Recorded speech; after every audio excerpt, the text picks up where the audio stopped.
Hello everyone. In this video, I will show you how to disable a Samsara camera. First, let's look at how to do this using the driver app. Open the Samsara driver app on your device and make sure you are logged in.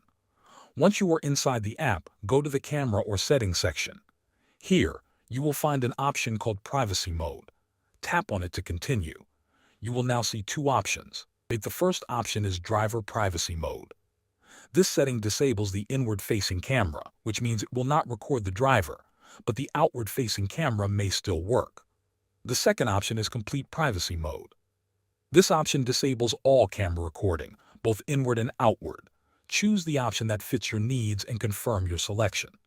Once enabled, the camera will stop recording based on your chosen mode. Now let's look at how to enable privacy mode through the dashboard. Start by logging into your Samsara dashboard from a computer.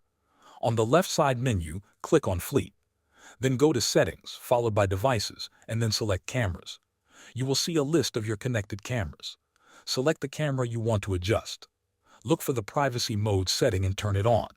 Save your changes to apply the new setting. Thanks for watching.